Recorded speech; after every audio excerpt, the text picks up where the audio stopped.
يا ربي يا ربي إني أسألك العفو عني ولم يخب فيك ظني يا مالك الملك يا والي. بسم اللہ الرحمن الرحیم ان الحمد للہ والصلاة والسلام علی اشرف الخلق واکرم المرسلین وعلی آلہ وصحبہ اجمعین اما بعد فاعوذ باللہ من الشیطان الرجیم بسم اللہ الرحمن الرحیم اللہ لا الہ الا هو الحی القیوم صدق اللہ العظیم.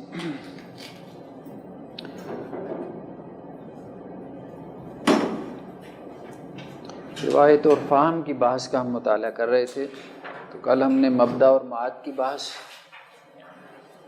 یہ دونوں جو ہیں جس طرح سے یہ پیئرز آپس میں ریلیٹڈ ہیں، مبدا اور معاد کا آپس میں تعلق ہے، روایت اور فہم کا آپس میں تعلق ہے، اسی طرح سے ہر پیئر جو ہے وہ دوسرے پیئر کے ساتھ بھی ریلیٹڈ ہے. تو مبدا اور معاد کے بعد ایک بڑی بحث کہ جو لوگ آخرت کو مان گئے یا جنہوں نے وہ ورلڈ ویو مان لیا جو کتاب و سنت نے دیا، اب ان کے ہاں جو بحثیں پیدا ہوئی ہیں تو وہ روایت اور اس کے فہم کی بحثیں. تو یعنی ہم اب رہے ہیں نا، اب ہم نے ایک چیز کو مان لیا کہ یہ ورلڈ ویو ہے ہمارا مبدا اور معاد کے بارے میں. اب جنہوں نے یہ مان لیا اب اس میں ماڈرنسٹ بھی پیدا ہو گیا، اس میں لبرل بھی پیدا ہو گیا، اس میں ٹریڈیشنلسٹ بھی پیدا ہو گیا، اب اس کے اندر جو ہے وہ فنڈامنٹلسٹ بھی پیدا ہو گئے، ہر قسم کے لوگ پیدا ہو گئے. اور ان سب کا جو اختلاف تھا وہ روایت اور فہم کے دائرے میں تھا. تو روایت کو ہم نے کل کچھ ڈسکس کیا تھا کہ دین روایت کیسے ہوتا ہے، نیریٹ کیسے ہوتا ہے، قرآن اور حدیث جو ہے. آج ہم کچھ فہم کے اوپر بحث کریں گے. پیج نمبر 79 سے ہم آغاز کر رہے ہیں.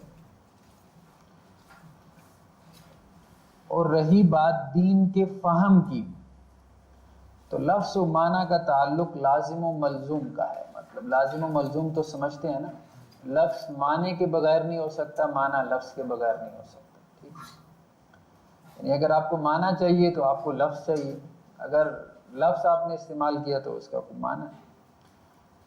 لہذا اس سے زیادہ لفظ بات کوئی نہیں ہے کہ لفظ کا کوئی معنی نہیں ہوتا.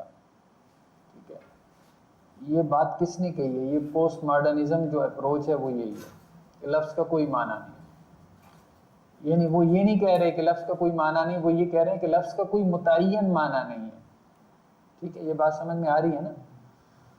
مطلب ماڈرنسٹ اپروچ یہ تھی کہ لفظ کا کوئی معنی ہوتا ہے. ایک شاعر نے اگر کوئی شاعری کی ہے، ایک آرٹسٹ نے اگر کوئی مطلب اپنا کوئی ناول لکھا ہے، تو اب اس کا ایک مطلب ہے، ایک مفہوم ہے، وہ کچھ سمجھانا چاہ رہا ہے. تو وہ ماڈرنسٹ اپروچ یہ تھی کہ نہیں، پہلے تو یہ تھا کہ آتھر جو ہے وہ اتھارٹی سے ہے. مطلب آتھر کو اتھارٹی حاصل ہے کہ اپنے ٹیکسٹ کو ایکسپلین کرے کہ بھائی میری یہ مراد ہے. بعض اوقات ہو جاتا ہے نا، میں نے ایک بات کہی، میں نے ایک بات لکھی، تو اب لوگ کہتے ہیں کہ جی آپ نے یہ لکھ دیا، میں کہتا ہوں نہیں بھائی میری یہ مراد تھی. تو ماڈرنٹی میں کم از کم یہ تھا کہ آتھر جو ہے اس کی اتھارٹی کو چیلنج نہیں کیا گیا تھا. تو پوسٹ ماڈرنسٹ اپروچ نے آ کے یہ کہہ دیا کہ نہیں بھائی آتھر جو ہے، یہ جو تصنیف ہے یہ آتھر کا ایک آرٹ ہے، ایک فن پارہ ہے. جب وہ تصنیف کر چکا، اب وہ کتاب پبلش ہو گئی تو اب وہ پبلک پراپرٹی ہے. اب ریڈر کا یہ کام ہے کہ وہ متعین کرے کہ اس کا کیا معنی ہے. آتھر کا کوئی کام نہیں کہ وہ ریڈر کو بتائے کہ اس کا یہ معنی ہے. بس اب اس کا اپنی تصنیف سے تعلق ختم ہو گیا. تو اب ریڈر کو جو سمجھ میں آتا ہے وہی اس کا معنی ہے. وہی ریلیونٹ اپروچ تھی نا، جو جس کو سمجھ میں آ رہا ہے. اب اگر آپ اس کو ریلیجس ٹیکسٹ پہ اپلائی کریں گے اس تھیوری کو، تو کیا مطلب حشر بنے گا آپ کے ریلیجس ٹیکسٹ کا ہے. یعنی کوئی متعین معنی نہیں ہے جس کے اوپر آپ ایگریڈ اپان ہو سکے. ٹیکسٹ کا کوئی جو جس کے سمجھ میں آتا ہے. تو یہ مطلب بہت بڑا چیلنج تھا، بہت بڑا چیلنج تھا.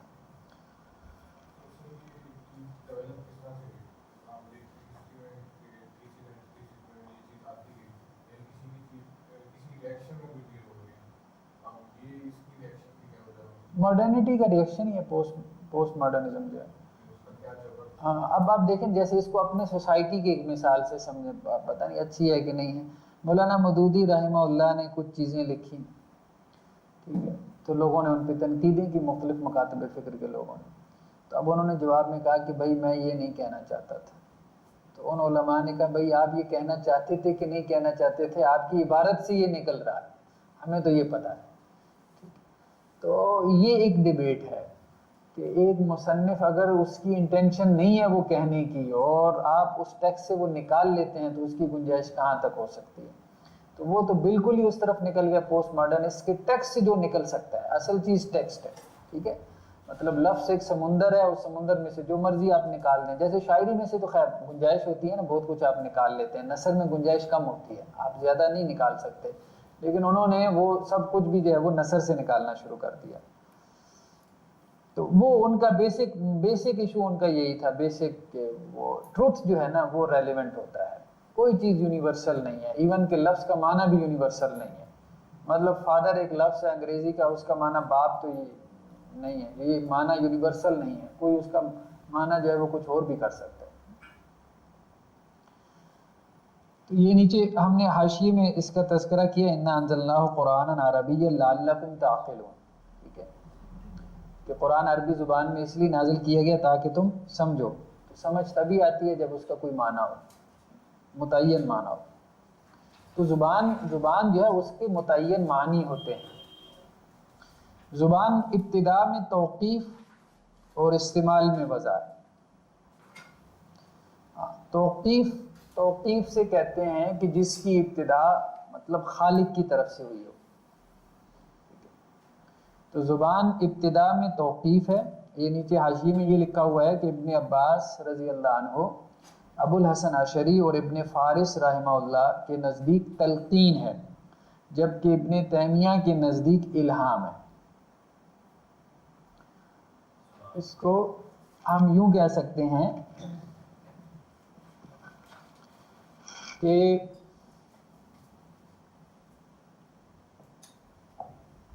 زبان کے بارے میں دو اپروچز ہیں نا.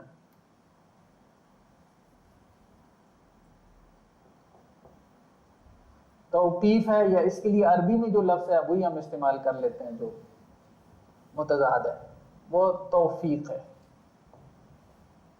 توقیفی کہتے ہیں اس چیز کو جو انسان کی اپنی بنائی ہوئی نہیں ہے. ٹھیک ہے، ہم کہتے ہیں کہ قرآن کی سورتوں کی جو ترتیب ہے وہ کیا ہے؟ توقیفی ہے. مطلب یہ ہے کہ ہمیں دی گئی ہے، خبر سے ہمیں ملی ہے. توفیق کا مطلب ہوتا ہے جو انسانوں نے خود سے اپنی محنت سے اس کو ڈیولپ کیا ہو. تو جو دوسرا نیریٹو ہے وہ تو یہی کہتے ہیں کہ زبانیں تو خود انسان اپنی زبان کا خالق ہے. ہم یہ کہہ رہے ہیں کہ نہیں، یہ زبان بھی جو ہے وہ اللہ کی طرف سے ہے، گاڈ گفٹڈ ہے. پھر جنہوں نے کہا کہ زبان توقیف ہے، اگر ہم اسلامک نیریٹو کی بات کریں کہ زبان ہمیں ملی ہے، تو اب توقیف میں کیا ہے؟ یا تو یہ کیا لفظ استعمال ہوا تھا؟ تلقین ہے، یا پھر الہام ہے. ٹھیک ہے، تو ابو الحسن عشری جو اہل سنت کے ائمہ میں سے ہیں، ان کا کہنا یہ ہے کہ زبان جو ہے یہ تلقین ہے. تلقین کا مطلب کیا؟ وَعَلَّمَ آدَمَ الْأَسْمَاءَ كُلَّهَا، ایک ایک لفظ اللہ نے سکھایا. لقنا یلقن و تلقین کہتے ہیں منہ میں ڈالنا. ٹھیک ہے، باقاعدہ جیسے آپ بچے کو سکھا رہے ہوتے ہیں، یہ کہو، یہ کہو، یہ کہو، ایک ایک جملہ بنا کے اس کو زبان سکھا رہے ہوتے ہیں. الہام کا مطلب یہ ہے کہ اللہ نے دل میں ڈال دی ہے، بات جو ہے وہ دل میں ڈال دی ہے. ٹھیک ہے، یعنی تلقین میں جو لفظی پہلو ہے وہ غالب ہے. ٹھیک ہے، جیسے وحی کے ذریعے سے زبان سکھائی گئی. الہام میں کیا ہے کہ وہ زبان دل میں ڈال دی گئی، یعنی اللہ کی طرف سے آیا کہ اس اللہ نے دل میں یہ بات ڈال دی کہ یہ جو تمہیں سامنے نظر آ رہا ہے، یہ شکل و صورت کا جانور، اس کو یہ کہو. یہ الہام.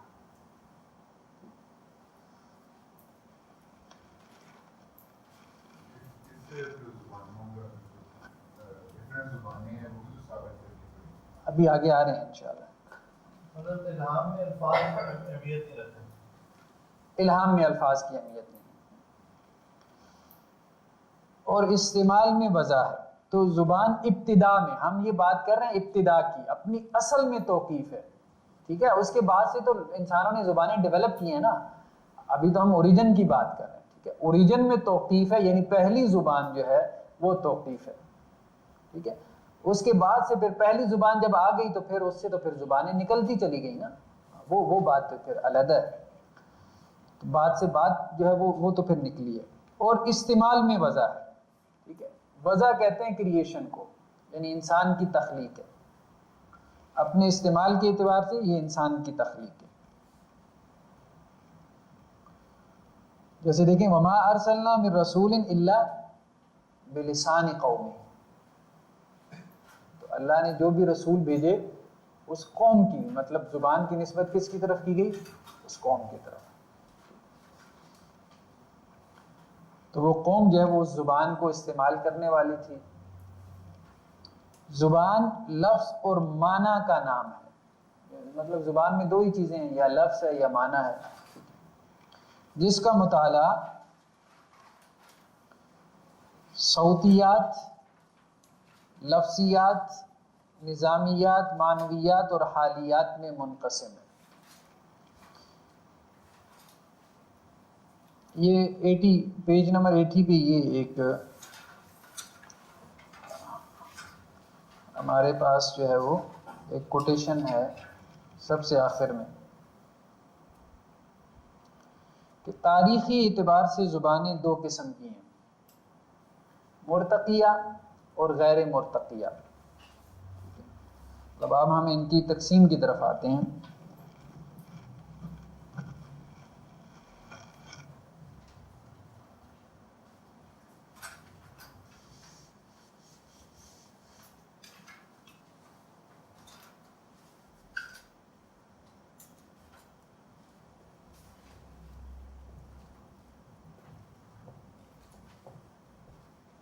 مرتقیہ یعنی پروگریسو، وہ زبانیں جو پروگریس کرتی رہیں، اور غیر مرتقیہ جو جمود کا شکار رہیں، نان پروگریسو.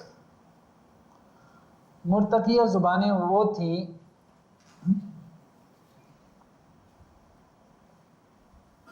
ان کو کہتے ہیں یہ حامیہ زبانیں ہیں. حامیہ یعنی حضرت نوح کے بیٹے حام کی نسل میں ہیں.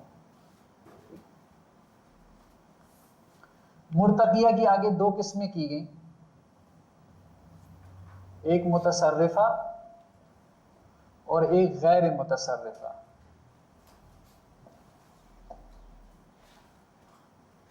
متصرفہ وہ زبانیں ہیں جو جن آپ نے اگر وہ صرف پڑھی ہو نا، صرف علم الصرف جو ہے اس کا اگر مطالعہ کیا ہے کہ ایک لفظ سے کیسے جو ہے وہ گردانیں بنتی چلی جاتی ہیں، زارا با سے زارا با، زارا بو، زارا بد، زارا بتا ہے، اس کو تصریف کہتے ہیں. ٹھیک ہے، یہ گردان جو ہے یعنی لفظ جو ہے وہ اپنی شکلیں تبدیل کرتا رہتا ہے. مطلب علم ہے، اب علم جو ہے یہ ایک مادہ ہے، ایک روٹ ورڈ ہے علم. اب یہ علم اپنی شکلیں تبدیل کرتا ہے، مطلب کبھی جو ہے وہ علیم بن جاتا ہے، کبھی جو ہے وہ علامہ بن جاتا ہے، ٹھیک ہے، کبھی یہی لفظ جو ہے وہ عالم بن جاتا ہے، کبھی یہی لفظ عالم بن جاتا ہے، رب العالمین. ٹھیک ہے، تو اب یہ ایک روٹ ورڈ ہے جو اپنی شکلیں تبدیل کرتا رہتا ہے، مطلب بہت سارے الفاظ جنریٹ کرتا رہتا ہے. ایک روٹ ورڈ 20 الفاظ جنریٹ کر دیتا ہے، سینکڑوں الفاظ ان کو کہتے ہیں متصرفہ. یہ زبانیں جو ہیں کہ جن کی ویکیبلری ایسی ہوتی ہے کہ جو مزید ویکیبلری جو ہے وہ پیدا کرتی رہتی ہے، تو وہ متصرفہ ہیں. اور غیر متصرفہ وہ ہیں کہ جن کے اندر یہ تصریف نہیں ہو رہی. متصرفہ میں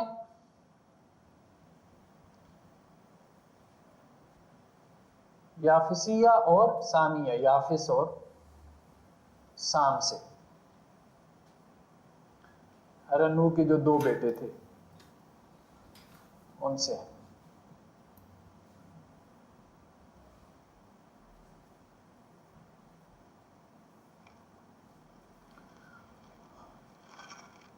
یافسیہ زبانوں کو جو ہے وہ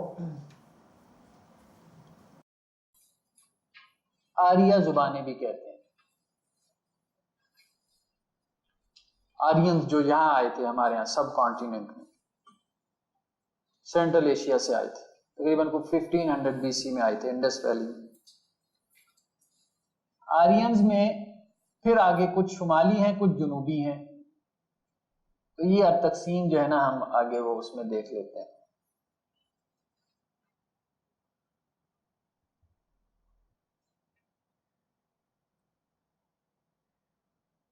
جو سامیہ ہے اس میں پھر 3 زبانیں ہیں،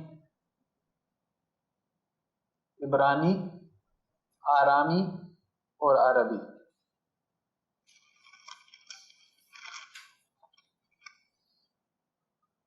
تو شمالی سے مراد جو شمال ہند میں تھی، جنوب سے مراد جو جنوبی ہند میں تھی۔ اب ہم اس کو تھوڑا سا دیکھ لیتے ہیں ان زبانوں کی تقسیم کو۔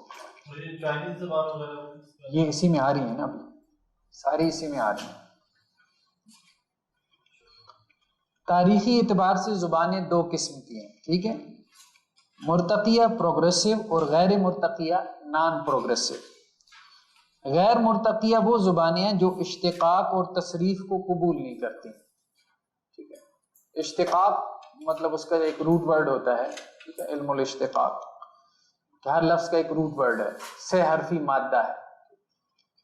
تصریف سے مراد گردان کو قبول نہیں کرتی ہیں، کہ ماضی مضارع کی گردان اس سے نہیں بنتی، امر نہیں بنتا۔ ان زبانوں کی بنیاد حامیہ زبان ہے جو حام بن نوح علیہ السلام کی طرف منسوب ہے، یعنی یہ ساری زبانیں جو ہے غیر متصرفہ یہ حامیہ سے نکلی ہیں۔ یہ زبان قدیم مصری، قدیم حبشی اور بربری زبانوں کو شامل ہے۔ علاوہ ازیں چینی زبان بھی دوسری قسم میں ہی شمار کی جاتی ہے۔ مطلب اگر ہم اس کو مزید اگر مکمل کریں تو اس میں جو زبانیں ہمارے پاس آ رہی ہیں، قدیم مصری،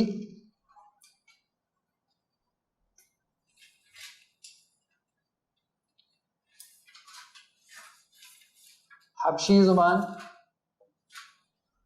اور چینی زبان کو بھی اسی میں، بربری اور چینی زبان بھی اسی میں شامل کی جاتی ہے۔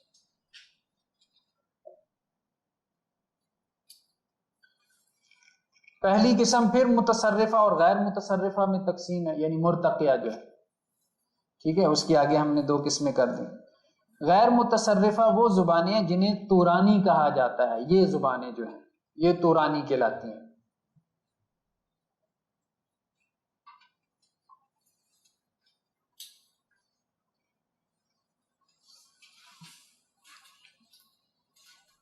اور ان میں ترکی اور منگول زبان بھی شامل ہے، ٹھیک ہے، تورانی، ترکی اور منگول یہ سب غیر متصرفہ میں آ گئے۔ یہ وہ زبانیں ہیں جو اصل کلمہ میں الحاق کے رستے تصریف قبول کرتی ہیں۔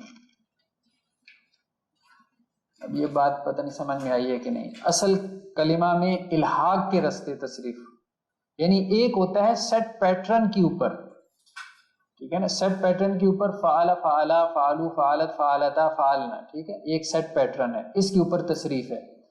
ایک یہ ہے کہ تصریف تو قبول کر رہی ہے لیکن اس کا کوئی سیٹ پیٹرن نہیں ہے، رینڈملی ہے۔ تو یہ وہ زبانیں ہیں جو اصل کلمہ میں الحاق کے رستے تصریف قبول کرتی ہیں، اور متصرفہ کی 2 قسمیں ہیں، یافسیہ اور سامیہ، ٹھیک ہے، یہ ابھی ہم نے جو کی ہے، پہلی یافس بن نوح علیہ السلام اور دوسری سام بن نوح علیہ السلام کی طرف منسوب ہے۔ یافسیہ کو آریہ زبانیں بھی کہتے ہیں، اور یہ شمالی آریائی اور جنوبی آریائی زبانوں میں تقسیم ہے۔ جنوبی زبانیں جو جنوبی ایشیا میں پھلی پھولی، جیسا کہ سنسکرت، ہندی، افغانی، فارسی، کردی وغیرہ، جبکہ شمالی زبانیں وہ ہیں جو یورپ میں پروان چڑھی، اور یہ کلتی، اطالوی، ہیلینی، سلافی اور جرمانی۔ اب پھر پہلی میں، یہاں پہلی سے مراد کیا ہے؟ کلتی۔ پہلی میں جزائر برطانیہ کی زبانیں، دوسری میں یعنی اطالوی میں لاطینی، فرانسیسی، اطالوی، ہسپانوی اور پرتگالی، تیسری میں قدیم و جدید یونانی، چوتھی میں یعنی سلافی میں روسی اور بلغارین، جبکہ 5ویں میں انگریزی اور جرمن شامل ہے۔ سامی زبانوں یعنی سیمیٹک لینگویجز کی 3 قسمیں ہیں۔ پہلی آرامی، کہ جس کی فروعات میں سریانی اور کلدانی شامل ہے، دوسری عبرانی کہ جس سے فینیکی وغیرہ نکلی ہے، اور تیسری عربی زبان ہے۔ ٹھیک ہے جی، کلیئر ہے یہ بات؟ مطلب زبانوں کا ایک شجرہ نسب ہے.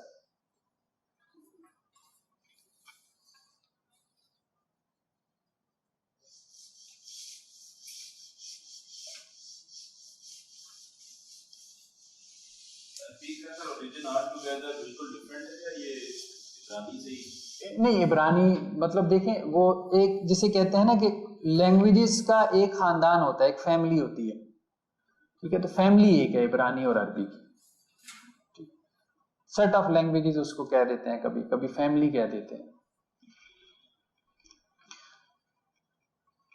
تو ہم یہ بات کر رہے تھے کہ ان زبانوں کی بنیاد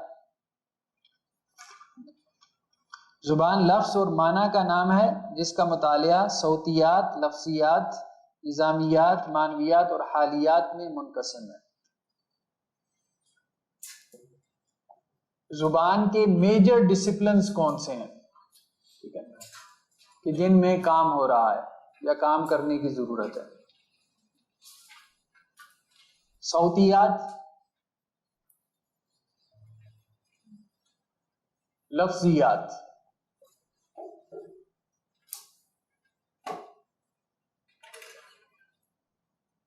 نظامیات، معنویات اور حالیات. سمجھ میں آ رہا ہے نا، مطلب صوت سے یا اس کا نیچے جو ہے نا ہم حاشیہ دیکھتے ہیں تو اس سے بات کھل جائے گی. ہاں بالکل بالکل ایسے ہی ہے. لنگوسٹکس، لسانیات کی بات ہم کر رہے ہیں، یہ لسانیات کی میجر ڈسپلن ہے. صوتیات یعنی نیچے حواشی میں دیکھیں 1 نمبر حاشیہ میں صوتیات جسے فونیٹکس کہتے ہیں. فونیٹکس سے متعلق علم کو اب ہم اپنے نیریٹو میں اس کو ڈسکس کریں گے نا کہ ہمارے نیریٹو میں صوتیات سے کیا مراد ہے. ٹھیک ہے، وہ کوئی ABC رائمز نہیں ہے مطلب ہے. تو صوتیات سے متعلق علم کو علم تجوید کہتے ہیں، فینالوجی، جبکہ لہجات ستہ بھی اس میں شامل ہے. یہ لہجات پہ ہم آگے چل کے بات کریں گے، قرآن مجید کو پڑھنے کے جو 6 لہجات ہیں. اور لفظیات سے متعلق علوم میں علم الاشتقاق، ایٹیمالوجی، مطلب روٹ ورڈ کیا ہے، اس لفظ کا روٹ ورڈ کیا ہے، یہ لفظ کہاں سے نکلا ہے. علم القراءت اور علم الصرف، صرف تو وہی گردان بنانے کا علم جسے ہم کہتے ہیں. یعنی پہلے تو صوت ہے نا، مطلب لفظ کی جو آواز ہے، صوتیات سے مراد آوازیں ہیں. ٹھیک ہے، پھر اس کے بعد آپ لفظ پہ آ گیا، خود لفظ کیا ہے. تو لفظ کی پہلے آواز کو ڈسکس کر لیا صوتیات میں، یعنی کچھ علوم صوتیات سے متعلق ہو گیا، پھر خود لفظ کو ڈسکس کر لیا. اب جب لفظ ملتا ہے تو ایک نظام بنتا ہے، ایک سینٹینس بنتا ہے. تو اس سینٹینس کو آپ کہاں ڈسکس کرتے ہیں؟ نظامیات میں علم النحو، ٹھیک ہے، اور نظم کلام، پریگمیٹکس. نظم کلام تو سمجھتے ہیں نا، مطلب کانٹیکس کے ذریعے سے کسی بات کو کھولنا. اور اسلوب کلام یہ بھی اس میں شامل ہے. جبکہ معنویات میں، سیمینٹکس میں علم دلالت، علوم لغت اور علوم بلاغت، ریٹورک. لغت کے علوم جیسے فقہ اللغہ وغیرہ ہے، بلاغت سے متعلقہ علوم، فصاحت و بلاغت جسے ہم کہتے ہیں، تو وہ معنویات میں آ جاتے ہیں، یعنی جن کا تعلق لفظ کے معنی سے. اور حالیات میں ادب شامل ہے، یعنی وہی ہم نے کہا تھا نا، لفظ کے معنی کے علاوہ اس کے کچھ احوال بھی ہوتے ہیں. تو لٹریچر جو ہے جیسے پوئٹری وغیرہ ہے، یہ چیزیں جو ہے وہ زیادہ تر لفظ کے احوال سے متعلق ہے. ادب دراصل زبان کی تحریری صورت ہے، یعنی باقی جو پہلی 4 چیزیں ہیں نا، یہ زبان کی زبانی صورتیں ہیں، لفظی صورتیں ہیں. زبان 2 صورتوں میں ہوتی ہے نا، یا لفظ کی صورت میں، کلام کی صورت میں ہوگی، یا پھر تحریر کی صورت میں ہوگی. تو ادب دراصل زبان کی تحریری صورت ہے کہ جس کا تعلق انسانی جذبات و احساسات، کیفیات اور احوال سے ہے. لفظ میں، اب ہم اوپر ٹیکسٹ کی طرف آتے ہیں، لفظ میں کبھی لفظ اصل ہوتا ہے، کبھی معنی اور کبھی حال. اس کا حاشیہ دیکھ لیں.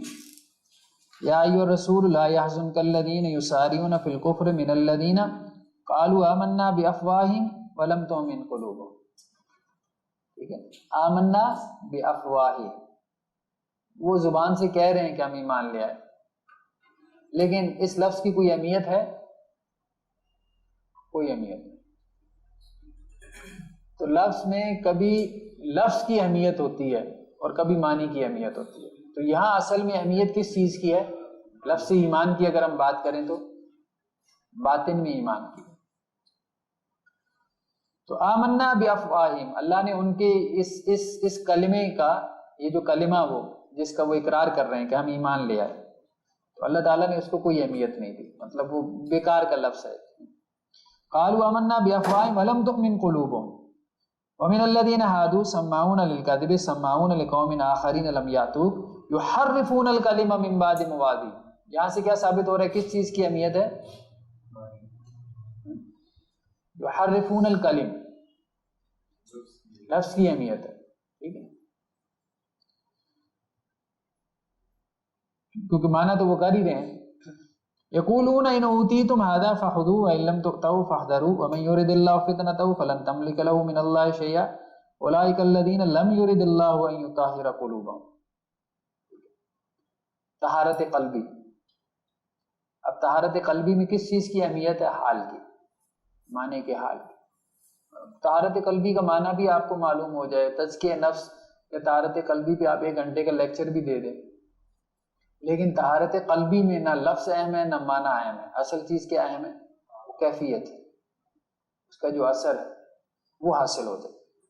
تو لفظ میں کبھی لفظ کی اہمیت ہوتی ہے، کبھی لفظ بہت امپارٹنٹ ہوتا ہے، کبھی اس کے معنی کو فوکس کیا جا رہا ہوتا ہے کہ معنی کو اہمیت دو، لفظ کو چھوڑ دو. اور کبھی جو ہے وہ اس کے احوال کو آبجیکٹیو بنایا جاتا ہے کہ لفظ کے جو احوال ہیں بس وہ حاصل ہونے چاہیے، معنی کی کج بحثیوں میں مت پڑو. ٹھیک ہے،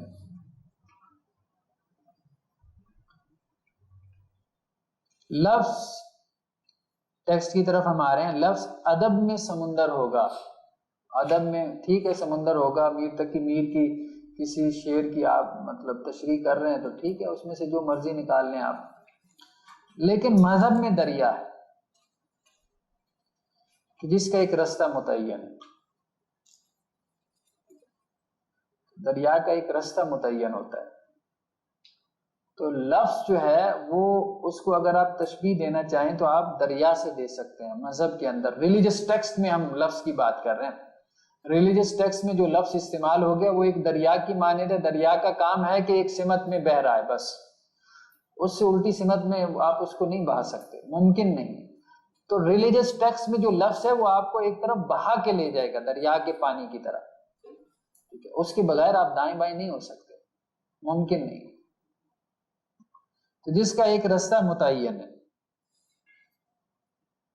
اب اس میں آپ یہ 2 نمبر حاشیہ میں دیکھیں، جیسے یا ایھا الذین آمنوا لا تقولوا رائنا وقولوا انظرنا. اللہ نے کیا کہا؟ رائنا نہ کہو بلکہ انظرنا کہو. اسی طرح آگے کہا فبدل الذین ظلموا قولا غیر الذی قیل لهم. ظالموں کو کہا گیا تھا، کیا کہا تھا اللہ نے؟ حطۃ، لیکن انہوں نے کیا کہنا شروع کر دیا تھا؟ حنطۃ. لفظ میں اصل روایت اور زما ہے. ہم ٹیکسٹ کی طرف آ رہے ہیں کہ لفظ میں اصل روایت اور زما ہے اور معنی میں اصل شرح اور مکان. یہ 3 نمبر حاشیہ دیکھیں. زبان پر تحقیق کے بارے 2 مناہج زیادہ معروف رہے ہیں، ہمہ وقتی اور ہم وقتی. پہلے کو تشریحی لسانیات اور دوسرے کو تاریخی لسانیات کہتے ہیں. یعنی کچھ لوگوں کا کہنا یہ ہے کہ آپ زبانوں کا مطالعہ کریں تاریخی اعتبار سے، ہسٹوریکلی، جیسے ابھی ہم نے دیکھا کہ ایک زبان سے دوسری زبان کس طرح سے نکلی ہے. تو یہ اپروچ لسانیات کے اندر ایک ٹریڈیشنل اپروچ تھی. لیکن اب آ کے جو ایک ماڈرن اپروچ ہے وہ یہ ہے کہ اس کا کوئی فائدہ نہیں ہے، زبانیں ایک دوسرے سے نہیں نکلیں، بس الل ٹپ ہے یہ سب کچھ، کوئی آپس میں ان کا ربط جوڑنے کی ضرورت نہیں ہے. ٹھیک ہے. تو اصل چیز کیا ہے کہ آپ ایک زمانے کے اندر جو زبانیں موجود ہیں ان کا باہم جو ہے وہ کمپیریزن کر کے دکھا دیں.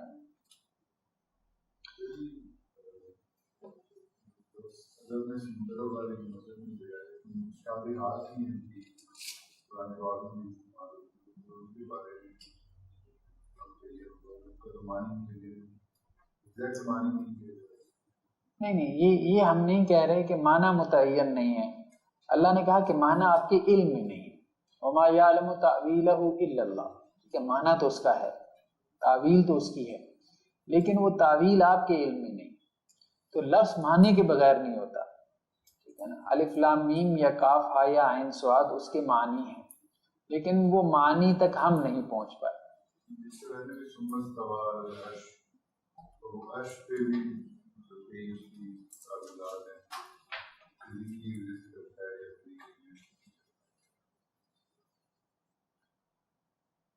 یہ آگے پھر بات کرتے ہیں, حقیقت مجاز کی بات آتی ہے. تو لفظ میں اصل روایت اور زمان ہے. مطلب اگر آپ نے لفظ کو ڈسکس کرنا ہے کہ یہ لفظ کیا ہے یا کیا تھا, تو آپ اس کی روایت نکالیں گے نا, اس کی ہسٹری کھنگالیں گے. ٹھیک ہے, کہ یہ لفظ کیا تھا اور کیا بن گیا. آپ کہیں گے کہ 100 سال پہلے یہ لفظ یوں استعمال ہوتا تھا, تو آج آ کے لوگوں نے اس کو بگاڑ کے یوں کر دیا, غلط العوام یا غلط العام میں یہ ہو گیا. تو لفظ میں اصل روایت اور زمان ہے. ہر زمانے کے اعتبار سے لفظ تبدیل ہو جاتا ہے. اور معنی میں اصل شرح اور مکان. معنی اپنے مقام کے اعتبار سے تبدیل ہو جاتا ہے. ایک لفظ جہاں پہ ایک معنی میں استعمال ہو رہا ہے, ہو سکتا ہے کہ آپ جگہ تبدیل کریں تو کچھ کلومیٹرز کے فاصلے سے اس کا معنی تبدیل ہو جائے. اور قرآن مجید اور سنت نبوی دونوں یہ الہی ہیں اور دین اسلام کے بنیادی مصادر ہیں. اور عقیدہ اور عمل یا حلال و حرام کے بیان میں ان دونوں سے ایسی حجت قائم ہوتی ہے کہ جس کی بنیاد پر انسان آخرت میں مسئول قرار پائے. یہ بات سمجھ میں آ رہی ہے؟ عقیدہ اور عمل میں بھی اور حلال و حرام کے بیان میں بھی, ان دونوں سے, یعنی قرآن سے بھی اور حدیث سے بھی, عقیدے کے بیان میں, حلال و حرام کے بیان میں ایسی حجت قائم ہوتی ہے کہ جس کی بنیاد پر انسان آخرت میں مسئول قرار پائے. جیسے یہ حاشیہ ہے, وَلَا يُحَرِّمُونَ مَا حَرَّمَ اللَّهُ وَرَسُولُهُ.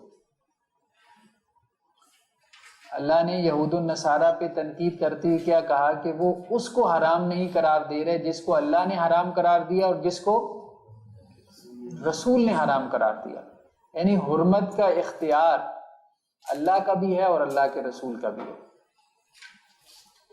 یہ بات کہنا درست نہیں ہے کہ حرمت کا اختیار صرف اللہ کے پاس ہے, اللہ کے رسول کے پاس یہ اختیار نہیں کہ وہ کسی چیز کو حرام ٹھہرا سکے. یہ بات غلط ہے, یہ اسٹیٹمنٹ غلط ہے. تو خود قرآن نے جو ہے وہ تحریم کسے کہتے ہیں؟ تحریم کسی چیز کو حرام قرار دینے کا عمل. تحریم اسی کو کہتے ہیں, کسی چیز کو حرام ڈکلیئر کرنے کا عمل. تو وَلَا يُحَرِّمُونَ مَا حَرَّمَ اللَّهُ وَرَسُولُهُ. تو تحریم اللہ بھی کر رہے ہیں اور اللہ کے رسول بھی کر رہے ہیں. جیسا کہ آگے ایک حدیث بھی آ رہی ہے کہ حرم رسول اللہ صلی اللہ علیہ وسلم یوم خیبر اشیاء. خیبر والے دن اللہ کے رسول صلی اللہ علیہ وسلم نے کچھ چیزوں کو حرام قرار دیا, ان میں سے ایک گدھا بھی تھا. تو آگے چل کے کیا کہا آپ نے کہ یوشک احدکم ان یکذبنی. امید ہے یا قریب ہے کہ تم میں ایک آدمی پیدا ہوگا جو میری تکذیب کرے گا, مجھے جھٹلائے گا. وَهُوَ مُتَّكِئٌ عَلَىٰ عَرِيكَتِهِ يُحَدِّثُ بِحَدِيثِ. اپنے تکیے پہ ٹیک لگا کے بیٹھا ہوگا اور اس کو میری حدیث سنائی جائے گی. فَيَقُولُ بَيْنَنَا وَبَيْنَكُمْ كِتَابُ اللَّهِ. تو وہ کہے گا کہ بھائی ہمارے لیے کتاب, اللہ کی کتاب کافی ہے. فَمَا وَجَدْنَا فِيهِ مِنْ حَلَالٍ اسْتَحْلَلْنَا. تو جو اللہ کی کتاب میں حلال ہے ہم اس کو حلال مانتے ہیں. وَمَا وَجَدْنَا فِيهِ مِنْ حَرَامٍ حَرَّمْنَا. جو اس میں حرام ہے ہم اس کو حرام مانتے ہیں. الا خبردار, وَإِنَّمَا حَرَّمَ رَسُولُ اللَّهِ. اس کو اللہ کے رسول نے حرام قرار دیا. مِثْلُ مَا حَرَّمَ اللَّهِ. اسی طرح سے حرام ہے جس طرح سے اللہ نے کسی چیز کو حرام قرار دیا. مطلب یہ لیگل سٹیٹس کیا ہے رسول اللہ صلی اللہ علیہ وسلم کی جو اتھارٹی ہے دین کے معاملے میں. تو اب یہ ہمارے ہاں ایک اختلاف ہے، ہم اس کو آگے چل کے تھوڑا سا دیکھتے ہیں کہ رسول اللہ صلی اللہ علیہ وسلم کی یہ اتھارٹی جو ہے یہ اللہ کے علاوہ ہے یا اللہ کے تابع ہے، اس کو ہم آگے چل کے دیکھتے ہیں۔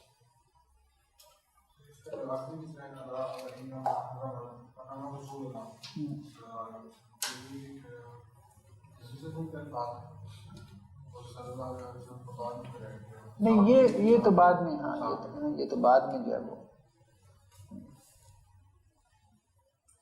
یہ صلی اللہ علیہ وسلم یا اس قسم کے جو بھی الفاظ ہوتے ہیں یہ کہہ رہے ہیں، تو وہ حدیث میں ان کا جو ذکر ہے نا، تو وہ بلکہ اس پہ ایک بڑا لطیفہ معروف ہے۔ ہمارے کلاس فیلو تھے تو انہوں نے جو ہے وہ حضرت حسین رضی اللہ عنہ ان کے لیے علیہ السلام کا لفظ استعمال کر لیا، تو استاد صاحب نے منع کیا کہ یہ علیہ السلام کیوں بول رہے ہو، تو کہنے لگے امام بخاری نے صحیح بخاری میں استعمال کیا۔ تو وہ بیسیکلی یہ جتنے الفاظ ہوتے ہیں یہ کاتبین کے ہوتے ہیں، جو بخاری کی کتابت وغیرہ کرتے ہیں، یہ علیہ السلام رضی اللہ عنہ صلی اللہ علیہ وسلم، یہ وہ حدیث میں اس طرح سے نہیں ہوتے ہیں، اس طرح سے مطلب اتنی وہ سطحیت کے ساتھ ہر چیز کی نسبت، مطلب صحیح بخاری میں جو دو گتوں کے درمیان ہے وہ سب امام بخاری کا نہیں ہے، اس میں بہت کچھ کاتبوں کا بھی ہے، کاتبین کا بھی ہے جنہوں نے کتابت کی ہے۔ ایون کہ خود قرآن کے اندر مطلب سب کچھ تو منزل نہیں ہے نا۔ اب قرآن کے اندر یہ جو ہر سورت کے شروع میں دائیں طرف لکھا ہوتا ہے کہ اتنی آیات ہیں سورت میں، اتنے رکوع ہیں، تو یہ کس نے لکھا ہے؟ یہ تو نازل نہیں نہ ہوا۔ قرآن مجید میں بھی ما بین الدفتین، دو گتوں کے درمیان جو کچھ ہے، وہ جو آخر میں سرٹیفکیٹ لگا ہوا ہے یا شروع میں اسماء الحسنی ہیں، بہت کچھ ایسی چیزیں ہیں جو کہ اس طرح سے روایت ہو کے رسول اللہ صلی اللہ علیہ وسلم سے نہیں پہنچی۔ اسی طرح سے بھی کسی بھی حدیث کی کتاب میں کوئی بھی چیز دیکھ لیں تو اس کو فوراً جو ہے وہ کسی امام کی طرف اس کی نسبت کر دینا یہ مناسب نہیں۔ تو یہ خیر بات ایسی درمیان میں آ گئی۔ دوسری جو حدیث ہے الا انی اوتیت الکتاب ومثلہ معہ، کہ مجھے کتاب دی گئی اور کتاب کی طرح مثلہ، مطلب یہ بات اہم ہے، کتاب کی طرح ایک اور چیز بھی دی گئی۔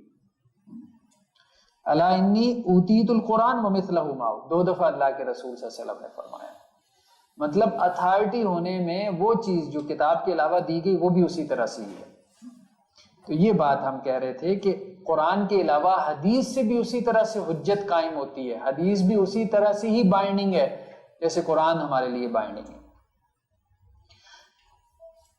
تو ٹیکسٹ کی طرف ہم آ رہے ہیں۔ قرآن و سنت کا باہمی تعلق لفظ و معنی کا ہے۔ قرآن مجید کیا ہے؟ لفظ ہے، اور سنت اس کا معنی ہے۔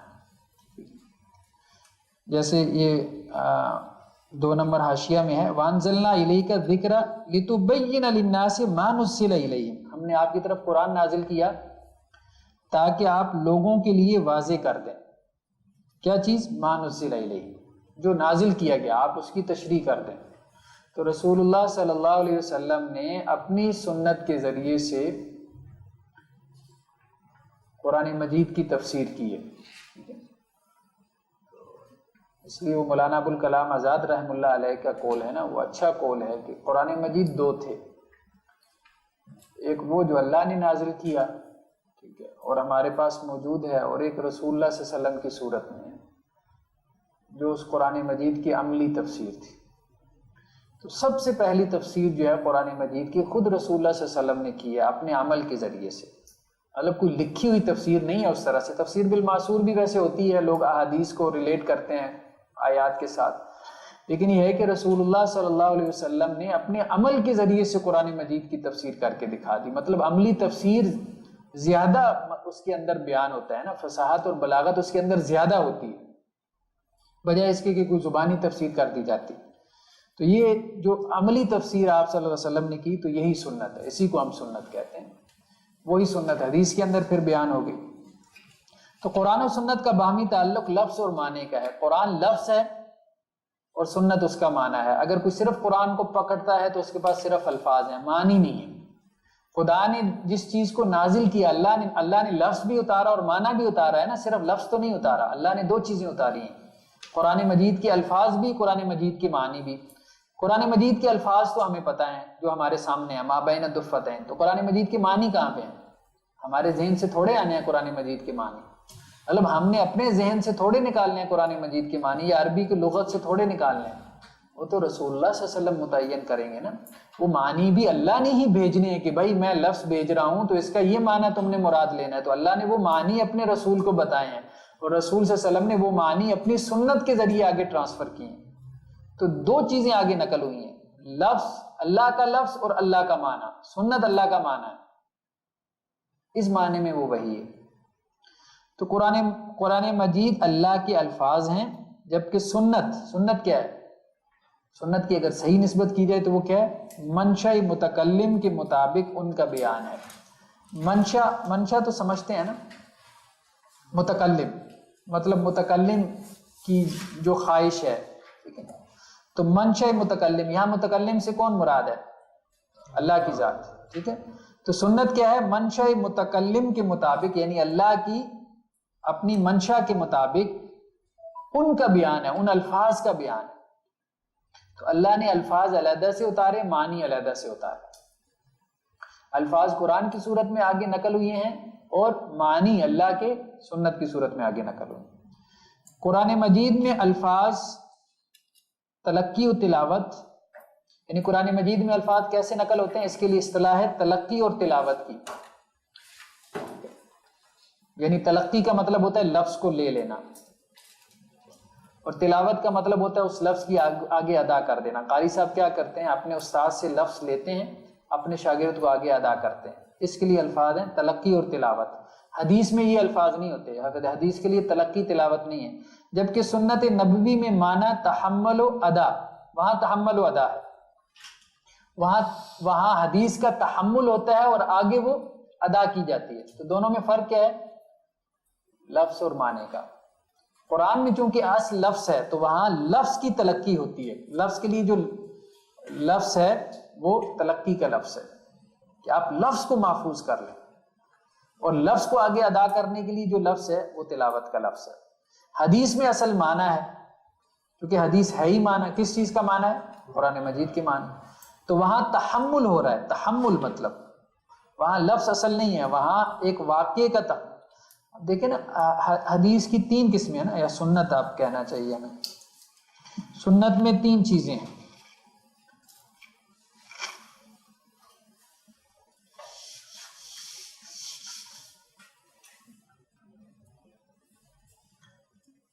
سنت کی جو ہم ٹیکنیکل تعریف کرتے ہیں، رسول اللہ صلی اللہ علیہ وسلم کا قول، فعل اور تقریر۔ تقریر تو یہ ہے نا، ایک کام آپ صلی اللہ علیہ وسلم کے سامنے ہوا، ٹھیک ہے، سائلنٹ ایزرشن جسے کہتے ہیں، آپ کے سامنے ہوا اور آپ اس پہ خاموش رہے، خاموش تائید، منع نہیں کیا۔ اچھا، جو آپ کا فعل ہے، آپ نماز پڑھ رہے تھے، ایک صحابی نے اس بات کو نقل کیا کہ آپ نے نماز میں یوں رکوع کیا، یوں سجدہ کیا، بہت ساری فعلی حدیثیں ہیں نا، تو یہ الفاظ کس کے ہیں؟ صحابی۔ تو معنی آگے نقل ہو رہا ہے، ٹھیک ہے، الفاظ رسول اللہ صلی اللہ علیہ وسلم کے نہیں۔ تقریر میں بھی کیا ہے کہ آپ کے سامنے یہ کام ہوا، تو معنی کا تحمل ہو رہا ہے۔ ہاں، جو بات آپ نے کہی ہے، ایک بات آپ نے کہی ہے تو صحابہ نے اس کو نقل کیا، اس میں اہتمام کیا گیا کہ رسول اللہ صلی اللہ علیہ وسلم کے الفاظ محفوظ ہو جائیں۔ لیکن اس میں بھی احادیث کے جب مختلف متون، مختلف ٹیکسٹ آپ سامنے رکھتے ہیں تو الفاظ کی تھوڑی بہت ویریشن آ جاتی ہے۔ تو اس سے کیا معلوم ہوا کہ حدیث میں اصل لفظ نہیں ہے، اصل چیز کیا ہے؟ معنی، کہ معنی آگے منتقل ہو جائے، چاہے صحابی کے لفظ سے۔ تو حدیث میں اصل جو ہے وہ لفظ صحابی کا ہوتا ہے۔ حدیث میں قرآن مجید کے اندر لفظ کی حفاظت ہے، لفظ اللہ کا ہے، ٹھیک، اور حدیث میں اصل لفظ جو ہے وہ صحابی کا ہے، معنی جو ہے وہ نبی صلی اللہ علیہ وسلم کا ہے یا اللہ کی طرف سے۔ تو قرآن مجید میں الفاظ تلقی و تلاوت، جیسے یہ ہے نا کہ 2 نمبر حاشیہ، قرآن مجید اللہ کا کلام اور قرات منزل من اللہ ہے۔ قرآن مجید کی سند میں قاری اور المقری کہتے ہیں جس کو کم از کم 3 قرات آتی ہوں، ویسے قرات 10 کے قریب ہیں جو معروف ہیں۔ تو قاری المقری الفاظ کی شیخ سے تلقی کر کے شاگرد پر ان کی تلاوت کرتا ہے.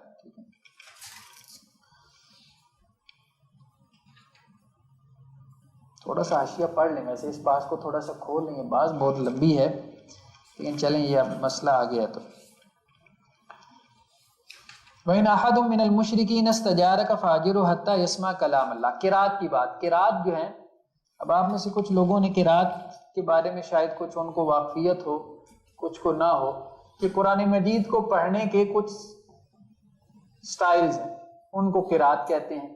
ٹھیک ہے، یہ ٹوٹل جو ہے وہ معروف جو ہے وہ 10 قرات ہے، 10 قرات، ان کو 10 کہتے ہیں. یہ 10 امام ہیں قرات کے. ٹھیک ہے، ان 10 کے آگے ہر ایک کے جو ہے وہ 2 شاگرد ہیں. تو یہ آپ کہہ لیں کہ امام 10 ہیں تو ان کے جو شاگرد ہیں یا راوی کہہ لیں وہ 20 ہیں. تو قراءات جو ہے وہ 10 ہیں اور روایات کتنی ہیں؟ 20 ہیں.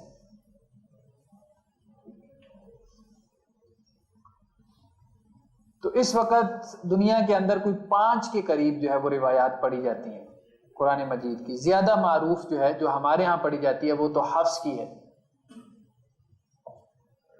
سب سے زیادہ حفص کی روایت پڑھی جاتی ہے. دوسری جو ہے وہ ورش کی روایت ہے. ورش کی روایت بلاد مغرب میں پڑھی جاتی ہے. بلاد مغرب سے مراد اسلامی دنیا کا مغرب، مراکش میں، تیونس میں، الجزائر میں اور لیبیا میں، سوڈان میں بھی ہے، کچھ مصر کے بھی ایک حصے میں ہے اور افریقہ میں بھی کہیں کہیں ورش کی روایت پڑھی جاتی ہے. یہ روایات یا یہ پڑھنے کے سٹائل ڈیفرنٹ ہیں. اگر آپ کبھی مراکش، تیونس یا لیبیا میں آپ کو جانا ہو تو اور آپ وہاں امام صاحب کے پیچھے نماز پڑھیں تو ایک دفعہ تو آپ کو جھٹکا لگے گا، آپ کہیں گے یہ کوئی اور قرآن پڑھ رہا ہے. ٹھیک ہے، وہ شروع بچپن میں ہم قاری عبد الباسط صاحب کی جو ہے نا وہ سنتے تھے سورہ فاتحہ تو کافی غلطیاں نکال لیتے تھے ان کی کہ یہ غلط پڑ گیا یہاں پہ، مالک یوم الدین کو ملک یوم الدین پڑھ رہے ہیں. تو وہ بیسیکلی جو ہے وہ روایات کا اختلاف ہے، قرات کا اختلاف ہے کہ بعض الفاظ ایسے ہیں کہ جن کو مختلف طرح سے پڑھنے کا، جیسے مالک یوم الدین، تو ہمارے ہاں مالکی ہے اور روایت ورش میں حفص میں کیا ہے؟ مالکی پڑھتے ہیں اور ورش میں مالک. وہ معنی کا کوئی زمین آسمان کا فرق نہیں پڑتا، لیکن یہ ہے کہ معنی کے اندر بلاغت پیدا ہو جاتی ہے. اللہ قیامت کے دن کا مالک ہے اور اللہ قیامت کے دن کا بادشاہ ہے. تو یہ اجازت رسول اللہ صلی اللہ علیہ وسلم نے دی ہے اس طرح سے پڑھنے کی، قرآن مجید کو اس طرح سے پڑھنے کی. اس کی وجہ یہ ہے کہ مطلب ہر زبان میں آپ دیکھیں گے، ہر زبان میں یہ اختلافات آپ کو مل جاتے ہیں کہ ایک لفظ کو آپ نے مذکر پڑھنا ہے یا مؤنث پڑھنا ہے، دہی کھٹی ہے یا دہی کھٹا ہے، سائیکل چلتی ہے یا چلتا ہے. لکھنؤ والے کچھ کہیں گے، ہمارے یہاں لاہور والے کچھ اور کہیں گے. ٹھیک ہے، اور اسی طرح سے یہ معنی، یہ مذکر مؤنث کا اختلاف بہت زیادہ ہو جاتا ہے. پھر ایکسنٹ کا اختلاف ہو جاتا ہے. مطلب ہمارے ہاں پنجابی بھی آپ دیکھ لیں کہ ہر 30 40 50 کلومیٹر کے بعد آپ کی پنجابی کا لہجہ جو ہے وہ تبدیل ہو جاتا ہے اور کچھ ورڈنگ بھی ملتی جلتی استعمال کرنا شروع کر دیتے ہیں. تو ہر زبان کے ساتھ یہ مسئلہ، عربوں میں بھی یہی تھا. یہ نہیں تھا کہ مطلب کوئی ایک عربی تھی کہ سب اس کو جو ہے وہ بالکل اسی طرح سے، مطلب اردو کتنی بڑی زبان ہے لیکن اس کے باوجود لکھنؤ کی اردو دیکھ لیں اور لاہور کی اردو دیکھ لیں، پشاور کی اردو دیکھ لیں اور آپ کراچی والوں کی اردو دیکھ لیں تو آپ کو فرق نظر آئے گا. آپ انگلش کو لے لیں، آپ انگلش سے بڑی کون سی زبان ہوگی؟ برٹش ایکسنٹ دیکھ لیں، آپ امریکن ایکسنٹ دیکھ لیں، اب تو انڈین ایکسنٹ بھی آ گیا ہے. ٹھیک ہے، وہ کہتے ہیں ہم اتنی بڑی کمیونٹی ہیں، ٹھیک ہے، تو ہمیں کیا کہ ہم کینیڈا کو کینیڈا کہیں، کنیڈا کیوں نہ کہیں. تو اب یہ ظاہری بات ہے کہ وہ ہیں تو آپ جس طرح سے مرضی بولیں. یہ جو قرات کا اختلاف ہے، مختلف کے پڑھنے کے انداز میں فرق ہے یا معنی میں تبدیلی؟ معنی میں تبدیلی ایسی ہی ہے کہ وہ تضاد کی تبدیلی نہیں ہوتی، یعنی اصل تبدیلی لہجے کی ہے. معنی میں آپ یوں کہہ سکتے ہیں کہ معنی مزید واضح ہو جاتا ہے، سپورٹیو ہو جاتا ہے. سورہ مریم میں جو حفظ کے مطابق ایک جگہ پہ جب مریم علیہ السلام وہ سائڈ پہ لکھے گئی تو آتا ہے کہ فناداها من تحتها ألا تحزن. ایک اور روایت میں ہے حمزہ صاحب سے بھی بات ہے کہ وہاں پر فناداها من تحتها ألا. تو جس سے یہ بھی نکلتا ہے کہ عیسیٰ علیہ السلام کی وہ قبرت میں دائیں یہ بات کس حد تک؟ نہیں بالکل ٹھیک ہے، بالکل ٹھیک ہے. ابھی یہ جو ہم نے مثالیں آگے بیان کی ہیں نا، یہ ہمارے اپنی روایت حفظ سے ہیں، یہ مثالیں قابل غور ہیں. سورہ اعراف میں کیا ہے؟ ما منعک اللہ تسجد. اللہ نے ابلیس کو کیا کہا؟ ما منعک اللہ تسجد، تجھے کس چیز نے روکا ہے کہ تو سجدہ نہ کر؟ وہی بات جب سورہ صاد میں کہی تو کیسے کہی؟ ما منعک ان تسجد. کیا چیز نکال دی؟ لا نکال دیا. یعنی یہ زبان کے سٹائلز ہیں، ایک ہی روایت میں آپ کو مل رہے ہیں. اسی بنیاد پہ آپ دوسری روایتوں کا انکار کر رہے ہیں تو خود سب سے پہلے غامدی صاحب یہی کہتے ہیں نا یہ فتنہ عجم ہے. تو سب سے پہلے تو یہاں پہ فتنہ موجود ہے، پھر اگر آپ اس کو فتنہ کہتے ہیں تو ایک جگہ غلطی ہو گئی ہے پھر آپ کے قرآن میں. یہ زبان کے سٹائلز ہیں، کبھی اہل زبان یوں بول دیتے ہیں، کبھی یوں بول دیتے ہیں. ٹھیک ہے، کبھی جو ہے وہ حرف نفی جو ہے وہ اضافی طور پہ بول دیتے ہیں. ہر زبان کے اندر یہ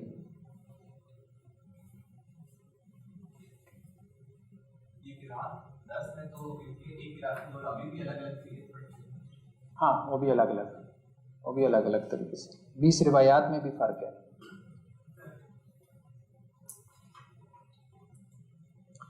بول کیا سحرۃ ساجدین فول کیا سحرۃ ساجدین، یہی قرات کے فرق ہے.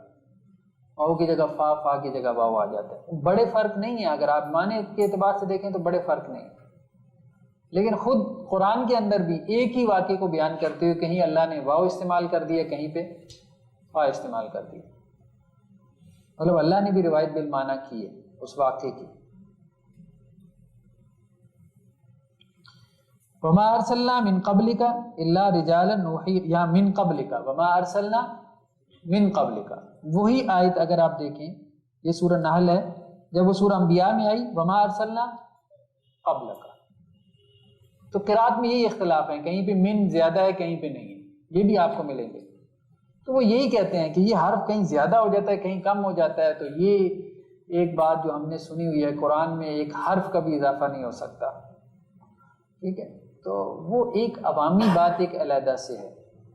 یہ اضافہ ہماری طرف سے نہیں ہوا، یہ رسول اللہ صلی اللہ علیہ وسلم سے ہی مروی ہے، اور یہ خود ود ان ٹیکسٹ موجود ہے اس ایک ٹیکسٹ میں.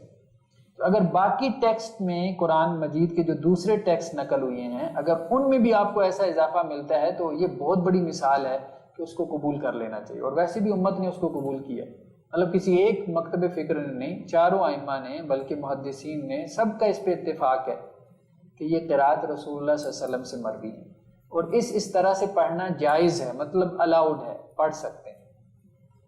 کوئی روایت میں نے ذہن میں کو ملی ہے، پتہ نہیں کہتے نہیں کہ ایک صحابی بھی کسی ایسے علاقے میں گئے جہاں کا لہجہ مختلف تھا، تو انہوں نے وہاں کو میرے بات سے پکڑ لیا کہ یہ تو قرآن کی. وہ آگے روایت آ رہی. تو یہ آگے جو روایت ہے بلکہ اس کے بعد ایک یہ اسی کے بعد جو آیت ہے بسم اللہ، ہاں اب یہ مجریہا کیوں پڑھا آپ نے؟ لکھا ہوا تو مجراہا ہے، ٹھیک ہے، تو مجرے کیوں پڑھا ہے؟ شیخ سے ایسے ملا ہے، سیدھی سی بات ہے بھائی، شیخ سے ایسے ملا ہے تو وہ بھی شیخوں نے ہی بتایا ہے. یہی میں نے غامدی صاحب سے بات کی تھی کہ دیکھیں قرآن اصل میں نقل سے ملا ہے ہمیں، رسول اللہ صلی اللہ علیہ وسلم تک اسناد موجود ہیں. بلکہ وہاں المورد میں بحث ہو گئی، ہمارے جو قرات کے استاذ تھے تو وہ غامدی صاحب کے شاگرد وہاں پہ بیٹھے تھے، تو انہوں نے کہا کہ اگر آپ یہ کہتے ہیں کہ کتابت اصل ہے تو ٹھیک ہے، آپ کتابت سے مجھے یہ پڑھ کے دکھا دی. سورہ دار نکالی، وہ جب پہنچے قواریرہ تک تو وہ غلط پڑھا انہوں نے، تو انہوں نے فوراً ٹوک دیا، انہوں نے کہا غلط پڑھا ہے آپ نے. تو وہ کہنے لگے ٹھیک ہے، تو انہوں نے کہا ٹھیک ہی ہے. انہوں نے کہا لکھا تو یہ ہوا، انہوں نے کہا لیکن میں کہہ رہا ہوں ٹھیک ہی ہے. تو لیکن وہ ظاہری بات ہے کہ چونکہ وہ انہیں ماننا پڑا، میں نے کہا نہیں بالکل آپ ٹھیک کہہ رہے ہیں، آپ جو کہہ رہے ہیں وہی ٹھیک ہوگا. تو مطلب لکھا ہوا جو ہے وہ کبھی بھی اس طرح سے اتھارٹی نہیں ہے، اس میں اصل نقل ہی ہے قرآن مجید کے اندر، اصل نقل ہے، اور یہ سب چیزیں نقل سے ملی ہیں. اور اورینٹلسٹ جو ہیں، جو اورینٹلسٹ ان کو کہتے ہیں جو ویسٹ میں جو اسکالرز ہیں، یہودی ہیں، کرسچینز ہیں، کہ جنہوں نے اسلام کو اسٹڈی کیا، ساری زندگی قرآن کے خلاف لکھتے رہے، اسلام کے خلاف زہر اگلتے رہے. جیسے انسائکلوپیڈیا آف اسلام ہے. آپ انسائکلوپیڈیا آف اسلام آپ یقین مانیں کتنی محنت کرتے ہیں یہ لوگ. کوئی 1911 سے یہ لوگ لگے ہوئے ہیں. 1911 سے اب جو لیٹسٹ ایڈیشن اس کا آیا، 3rd ایڈیشن 2007 میں، 100 سالوں کے اندر وہ انسائکلوپیڈیا آف اسلام انہوں نے مرتب کیا ہے. اور وہ انسائکلوپیڈیا میں ان کے مطلب کوئی آکسفورڈ کا، کوئی کیمبرج کا پروفیسر ہے، کوئی آکسفورڈ کا ہے، کوئی فلاں یونیورسٹی کا ہے، کوئی فلاں یونیورسٹی کا ہے، مطلب سینکڑوں ان کے آرٹیکلس. تو وہ بتا رہے ہیں ہمیں کہ اسلام کیا کہہ رہا ہے. ٹھیک ہے، وہاں قرآن کے اوپر وہ آرٹیکل لکھ رہے ہیں کہ قرآن کیسے کمپائل ہوا، یہ ہوا، فلاں ہوا. اور ہمارے ہاں جتنے بھی آپ کے ہاں پڑھا لکھا طبقہ ہے، سب کا جو پرائمری سورس ہوتا ہے اسلام کو جاننے کے بارے میں، وہ انسائکلوپیڈیا آف اسلام، جو انہوں نے یہودیوں نے اور عیسائیوں نے اور مرتب کیا، کمپائل کیا. ہمارے ہاں کوئی تقریباً کچھ لوگوں نے ہمت کی، بڑی ہمت کی، کہنا چاہیے، اس کو اپریشیٹ کرنا چاہیے. پنجاب یونیورسٹی میں باقاعدہ ادارہ موجود ہے، دائرۃ المعارف. دائرۃ المعارف اردو میں کہتے ہیں انسائکلوپیڈیا کو. باقاعدہ اتنی بڑی یونیورسٹی ہے، وہاں ایک باقاعدہ ایک سینٹر موجود ہے، اور 50 سال سے، پچھلے 50 سال سے اس میں کام ہو رہا ہے. ابھی تک 26 جلدیں آئی ہیں. ان 26 جلدوں میں بھی اکثر مقالے اس کی ٹرانسلیشن، اس انگریزی والے ان کے اس کی ٹرانسلیشن، یا اس کے اندر جو جہاں ان کا کوئی غلط نقطہ نظر تھا اس کو پلس مائنس کر کے مقالہ تیار کر دیا. تو یہ بہرحال کام کرنے کی بہت ضرورت ہے، اور اس پہ وہ بہت تیزی سے کام کر رہے ہیں. 4 جلدوں میں انسائکلوپیڈیا آف قرآن پبلش کر دیا، 2 جلدوں میں انسائکلوپیڈیا آف حدیث دے دیا، 2 جلدوں میں انسائکلوپیڈیا آف جو ہے وہ پولیٹیکل اسلام دے دیا. اب تو آپ بھرمار لگی ہوئی ہے. کبھی آپ امیزون پہ بیٹھیں اور بریل وغیرہ کے اوپر آپ دیکھیں تو مطلب اس تیزی سے انسائکلوپیڈیاز مرتب کیے جا رہے ہیں اسلام کے بارے میں، اور اس کے ایک ایک مطلب سبجیکٹ کے بارے میں انسان حیران رہ جاتا ہے کہ پتہ نہیں کر کیا رہے ہیں وہ لوگ. تو عام طور پہ جو قرآن کے اوپر وہ لوگ اعتراضات کرتے ہیں، ان میں سے ایک بڑا اعتراض یہ بھی ہے. بس یہ حدیث کے ساتھ ہم اس کو بات کو تھوڑا سا اختتام کی طرف لے کے آتے ہیں، پھر 5 منٹ کی بریک لیتے ہیں. کہ حضرت عمر بن خطاب جو ہے رضی اللہ تعالیٰ عنہ، وہ یہ کہتے ہیں کہ سمیت ہشام بن حکیم بن حزام یقرأ سورۃ الفرقان علی غیر ما اقرأ، کہ میں نے ہشام بن حکیم بن حزام کو دیکھا کہ وہ سورہ فرقان کی تلاوت کر رہے تھے، لیکن ایسے کر رہے تھے جیسے میں نہیں کر رہا تھا. وقال رسول صلی اللہ علیہ وسلم اقرانی، اور اللہ کے رسول صلی اللہ علیہ وسلم نے مجھے وہ اس طرح سے پڑھائی تھی. تو فقدت ان عاجل علیہ ثم محلت حتى انصرف ثم لببته بردائی فجئت به رسول اللہ صلی اللہ علیہ وسلم. مطلب میں نے ان کے ساتھ سختی کرنے کا ارادہ کیا، لیکن پھر ان کے ساتھ نرمی کی، ان کو میں چادر سے پکڑ کے جو ہے وہ گھسیٹ کر رسول اللہ صلی اللہ علیہ وسلم کے پاس لے آیا، اور میں نے کہا کہ یہ کیسے پڑھ رہا ہے یہ قرآن مجید ہے. فقال رسول اللہ فقلت یا رسول اللہ انی سمعت هذا یقرأ سورۃ الفرقان علی غیر ما اقرأتنی، یہ تو ایسے سورہ فرقان پڑھ رہا ہے، آپ نے مجھے ایسی تو نہیں پڑھائی. تو رسول اللہ صلی اللہ علیہ وسلم نے کہا ارسلو، ان کو چھوڑ دیں. ثم قال اقرأ، پھر کہا کہ شام آپ پڑھیں. فقرأ القراءة التي سمعته يقرأ، تو انہوں نے اسی طرح سے پڑھا جیسے وہ میں پہلے سن چکا تھا. فقال رسول صلی اللہ علیہ وسلم هكذا انزل، تو آپ صلی اللہ علیہ وسلم نے کہا ہاں اسی طرح سے نازل ہوئی. ثم قال لي اقرأ فقرأت، پھر مجھے کہا کہ آپ پڑھیں، پھر میں نے پڑھی. فقال هكذا انزل، تو آپ صلی اللہ علیہ وسلم نے کہا ہاں اسی طرح نازل ہوئی. تو پھر آگے کہا کہ ان هذا القرآن انزل على 7 احرف، یہ قرآن 7 طریقوں سے نازل ہوا ہے. فقرؤوا منه ما تيسر، جو طریقہ آسان لگے اس کے مطابق اس قرآن کو پڑھ لو. تو اللہ نے مجبور نہیں کیا، ٹھیک ہے نا. اب اگر مطلب فار ایگزامپل ہم سمجھنے کے لیے بات کر رہے ہیں کہ اگر قرآن مجید اردو زبان میں نازل ہو جاتا اور آپ جو ہے وہ لاہوریوں کو کہتے کہ لکھنؤ کے ایکسنٹ میں آپ جو ہے وہ پڑھیں، آپ پڑھ سکتے تھے یہ بیچارے؟ نہیں، مطلب انسان کے وہ ایک اندر ووکل کارڈز ہوتے ہیں نا، سیٹ ہو جاتے ہیں نا، وہ ممکن نہیں. تو اسی طرح عربوں کے ایکسنٹ جو ہے، عربی زبان ان کی لینگویج تھی، تو تھوڑے تھوڑے ڈسٹینس سے، وقفے سے وہ ان کے ویکیبلری بھی تبدیل ہو رہی تھی. کچھ الفاظ ایسے ہیں جو زبان پہ نہیں چڑھتے. اب مصری بیچارے اب گاف بولتے ہیں، وہ ان سے جو ہے وہ جمعہ کو گما کہتے رہتے ہیں، وہ جیم بیچارے بول ہی نہیں سکتے. اب آہستہ آہستہ جو ہے وہ اسی طرح سے ہوتا ہے، نسل در نسل جو ہے وہ انسان. کچھ زبانوں کے اندر آپ دیکھیں گے نا الفاظ ہی نہیں ہیں. اب عربی میں پے نہیں ہے، ٹھیک ہے ہی نہیں ہے. وہ اب آپ ان کو کہیں کہ وہ پے بولیں تو مشکل لگے گا نا ان کو، ٹھیک ہے. تو اسی طرح سے اب اردو میں جیسے وہ ہمارے یہاں یالا باری ایک دو مثالیں ہیں، مشکل لگتا ہے اب چونکہ وہ استعمال میں نہیں ہے. تو پہلی دفعہ بچے کو کہیں کہ وہ سب و تاج کرنا، تو یہ ذرا بول کے تو دکھائے تو اس کو لگے گا جیسے پتہ نہیں میرے حلق میں کیا اتروانا چاہتے ہیں. تو پریکٹس نہیں ہے چونکہ. تو اسی طرح سے یہ آسانی اللہ تعالیٰ نے اس لیے رکھی تھی تاکہ، لیکن بعد میں پھر آہستہ آہستہ جو ہے وہ کیونکہ ایک ہی قسم کی روایات زیادہ عام ہو گئیں تو اسی پہ عمل ہونے لگ گیا.